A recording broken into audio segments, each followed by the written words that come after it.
अब हम लोग पढ़ते हैं ना केमिकल प्रॉपर्टीज ऑफ बेसिस। तो सबसे पहला रिएक्शन विद मेटल। मेटल की अगर रिएक्शन हम एसिड से कराते हैं, देखो क्या होता है। Strong base react with active metal. क्या होता है? Strong base react with active metal to produce the salt and hydrogen gas. 10। अच्छा, पहले एक बात बता दूं मैं तुम लोगों से कि बेस जो होते हैं, बेस होते हैं वो बेस जल्दी, पता है बेस क्या होते हैं? मेटल क्या नहीं, हाँ मेटल के ऑक्साइड होते हैं। बेस जल्दी मेटल के ऑक्साइड, दो मेटल क्या है? मेटल के ऑक्साइड। मेटल जो हमारी पीरियोडिक टेबल में है या देखा जाए तो मेटल ज़्यादा है और जो ये नॉन मेटल होते हैं वो कम होते हैं।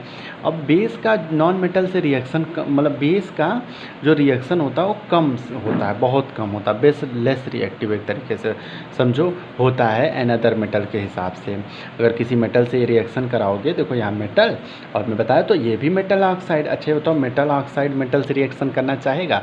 नहीं करना चाहेगा, तो ये रिएक्शन बहुत कम होती है। ऐसा नहीं बेस लेस रिएक्टिव है ये बोलना गलत चीज़ है, इसलिए मैं बोल रहा हूँ, तो ध्यान से समझो। मेटल ऑक्साइड बेस होते हैं, अभी पीछे पढ़ाया हूँ देख लेना। ये मेटल ऑक्साइड का मेटल से रिएक्शन बहुत ही कम होगा। और जब ये नहीं होता है तो इसीलिए हम लोगों को पहली बात तो स्ट्रॉन्ग बेस लेना पड़ता है। अगर मान लो रिएक्शन किसी ने कहा नहीं करा के दिखाओ थोड़ा सा, तो स्ट्रॉन्ग बेस लो और एक्टिव मेटल लो, तब जाके एक्टिव मेटल मतलब सोडियम ये सब, ठीक है, सोडियम पोटेशियम, ठीक है। स्ट्रॉन्ग बेस, इसीलिए मैंने लिखा strong base react with active metals to produce salt and hydrogen gas.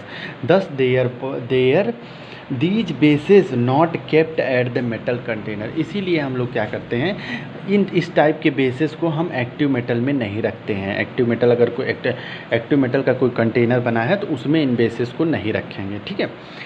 Metal को बेस के साथ रिएक्ट कराओगे, साल्ट प्लस हाइड्रोजन गैस बनेगा, ये तो बात समझ में आ गई।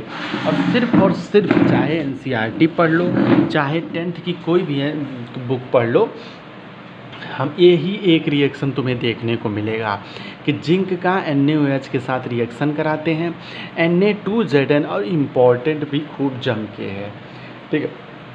तो बनता है सोडियम जिंकेट और हाइड्रोजन गैस इवॉल्व होता है, सोडियम जिंकेट और, ठीक है।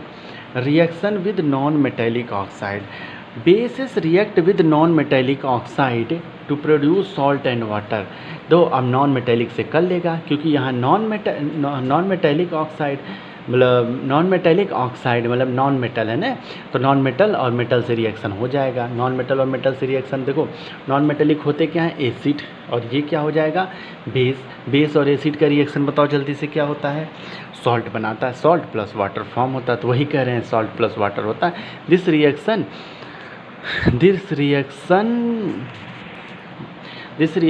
प्रूव नहीं होता, PROVES, proves that non metallic oxide are acidic in nature. मैं पहले ही बता चुका हूँ और फिर यहाँ इसीलिए लिख भी दिया हूँ कि नॉन मेटेलिक ऑक्साइड एसिडिक होते हैं। CO2 को इससे रिएक्शन कराओगे, कैल्शियम कार्बोनेट और हाइड्रोजन गैस निकलता है, ठीक। चलो अगला हम लोग पढ़ते हैं reaction between acid and base. तो acid react with base to produce salt and water. This reaction is also known as neutralisation reaction. Base plus acid react करते हैं सॉल्ट प्लस वाटर पर। NaOH HCl से जब react करेगा तो NaCl और H2O बनाएगा। Both acid and base conduct electric current. दोनों चाहे एसिड हो चाहे बेस हो, इलेक्ट्रिसिटी कंडक्ट करते हैं in their aqueous solution, aqueous state में, ठीक है। Due to the presence of free ion. कोई पूछे क्यों कंडक्ट करते हैं? फ्री आयन की वजह से कंडक्ट करते हैं। तो हमें लगता है यहाँ तक हो गया। इस तरीके से केमिकल प्रॉपर्टीज ऑफ बेस भी ख़त्म हो गया। अब मैं बताने जा रहा हूँ uses of acid and base. चलो अब पढ़ते हैं यूजेज ऑफ एसिड। तो यूजेज ऑफ एसिड क्या होता है? देखो uses of acid, uses of base, और एक पॉइंट और पढ़ाने के बाद मेरा एसिड बेस पूरी तरीके से ख़त्म हो गया, ठीक है। अब मैं लास्ट टॉपिक पढ़ाऊँगा सॉल्ट, ठीक है। कल से सॉल्ट हो सकता है 2 लेक्चर में ख़त्म होगा, बताया तो 5 सॉल्ट हमें पढ़ाने हैं, 5 साल पढ़ा लूँगा, फिर ये पूरा चैप्टर मतलब इस वीक में पूरा चैप्टर ये ख़त्म हो जाएगा। Uses of acid and base.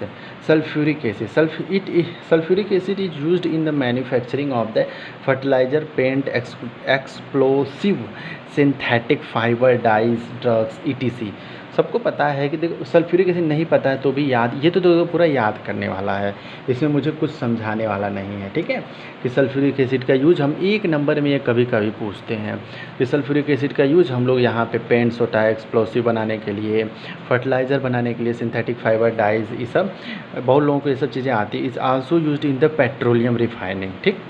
दूसरा देखो, nitric acid is used in the manufacturing of the fertiliser like ammonium nitrate, explosive like TNT. TNT पता होगा, बहुत ही एक्सप्लोसिव और बहुत ही खतरनाक ये सब्सटेंस है, ये पहले, ठीक है। टीएनटी इसका फुल फॉर्म होता है ट्राई नाइट्रोटोलुइन। क्या होता है? Try nitrotoluene, TNT. फिलहाल अब नहीं यूज़ किया जाता, अब बहुत कम यूज़ किया जाता था, इन पहले लोगों के द्वारा ये बहुत ज़्यादा यूज़ किया जाता था, ठीक। TNT and artificial silk dyes and plastics, बात समझ आ गया। चलो, HCl is used in the textile, food, leather and dyes industry. हो गया। यूजेस ऑफ बेस, देखो भैया बहुत आराम से देखो। पहली चीज़ तो potassium hydroxide is used in the alkaline batteries of soft soap. तो पोटेशियम, जितने भी सॉफ्ट सोप बनते हैं हम लोगों के, अभी सोप बनाना भी बताऊंगा, अभी नहीं, अगले किसी चैप्टर में बताऊंगा कि सोप आखिर बनते कैसे हैं।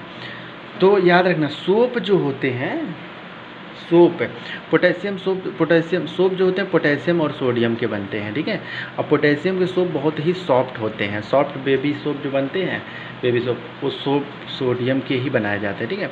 Calcium hydroxide is used in the manufacturing of bleaching powder, softening of and hardening, ठीक है। कैल्शियम हाइड्रोक्साइड का यूज करते हैं bleaching powder of hardness of water दूर करने के लिए। अमोनियम हाइड्रोक्साइड का यूज करते हैं removing of grease stains from the cloth. अगर क्लॉथ पे कोई ग्रीस और स्टेन लगा हुआ है तो उसको अमोनियम हाइड्रोक्साइड से हम लोग हटा सकते हैं। चलो, कर लिया होगा, मुझे उम्मीद है, ठीक है। अब लास्ट टॉपिक मैं पढ़ा रहा हूँ, ये भी अच्छा, इसमें एक क्वेश्चन पूछा जाता है, इसीलिए मैंने ये पढ़ा दिया। पूछा ये जाता है, पहले ही समझा दूँ कि हम ये बताओ, ये वाटर है, ये मान लो कोई कंसनट्रेटेड सल्फ्यूरिक एसिड है, कंसनट्रेटेड सल्फ्यूरिक एसिड है, तो और एक जगह हम लोग वो ले लेता हूँ मैं, ठीक है। एक और ये मैंने वाटर ले लिया। पूछा जाता है तुम लोगों से, मैंने क्या ले लिया? वाटर। तुम लोगों से ये पूछा जाता है, ये बताओ, ये सल्फ्यूरिक एसिड को वाटर में ऐड करते हैं कि वाटर को सल्फ्यूरिक एसिड में ऐड किया जाते हैं?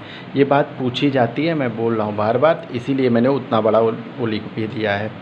तो बात समझो, अगर मैंने ये क्या होता है, ये कंसनट्रेटेड H2SO4 बहुत ही हार्मफुल हम लोगों के लिए होता है, बहुत ही एक्सप्लोसिव होता है। इससे हमेशा याद रखना, ये बाहर अगर एटमॉस्फेयर में रखते हैं वेपर स्टे, और ये हाथ पे पड़ जाए तो पूरी तरीके वहाँ का स्किन ही हटा देता है। अब 100% अगर ये सल्फ्यूरिक एसिड हो तो ये बोन में भी तुम्हारे क्या होल कर सकता है। कंसनट्रेटेड H2SO4 बहुत हार्मफुल होता है, इसीलिए कंसनट्रेटेड H2SO4 हम लोग कभी यूज़ ही नहीं करते, लैब में तो बिल्कुल नहीं यूज़ किया जाता, वहाँ डाइल्यूट सल्फ्यूरिक एसिड रखा जाता है, ठीक। तो इसको हम वाटर में ऐड करेंगे तो सही है। पूछो क्यों? क्योंकि मान लो ऐसे ये उठाया और 10 ml वाटर में डाल दिया, तो 10 ml वाटर में ये आराम से डिज़ोल्व होगा, फिर 10 ml वाटर में डाल दिया, फिर ये डिज़ोल्व होता है। तो इसका डाइल्यूशन करते हैं सल्फ्यूरिक एसिड में, इसको डाल के। उल्टा नहीं कर सकते हैं। उल्टा मतलब क्या कि वाटर ये है, वाटर को हम सल्फ्यूरिक एसिड में नहीं डिज़ोल्व कर सकते हैं, क्योंकि अगर वाटर जिनको हम सल्फ्यूरिक, यहाँ सारे किस्में हैं, एक्साइटेड स्टेट में है, बहुत ज़्यादा इनके पास एनर्जी है। जैसे ही ये लेस एनर्जी वाला आएगा इसका ये लोग अपोज करेंगे और ऊपर की तरफ फेंकेंगे, तो कोई ना कोई एक्सीडेंट हो सकता है, कोई ना कोई वहाँ पे दिक्कत प्रॉब्लम्स आ सकती है, हो सकता है ये आपस में ही ब्लास्ट कर जाए, ठीक है। तो इसलिए ऐसा काम नहीं करते हैं, ये वाला काम नहीं। वाटर को सल्फ्यूरिक एसिड में नहीं ऐड करते हैं, सल्फ्यूरिक एसिड को वाटर में ऐड करते हैं, ठीक है। यही लिखा हूँ मैं। पहले तो ये लिखा हूँ कि मिक्सिंग ऑफ एसिड और base with the water is called the dilution. It result to be decreasing the concentration of hydrogen ion per unit volume and the acid on base which set to be the diluted. और acid और base क्या होते हैं? Diluted हो जाते हैं।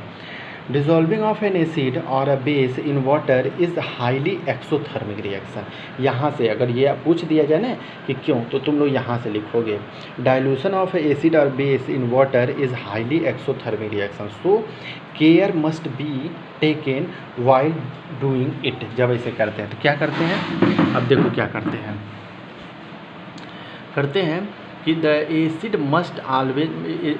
Must always be added slowly to water should not be added to concentrated acid because it may cause accident. ठीक, तो इस तरीके लिख लो, हो गया।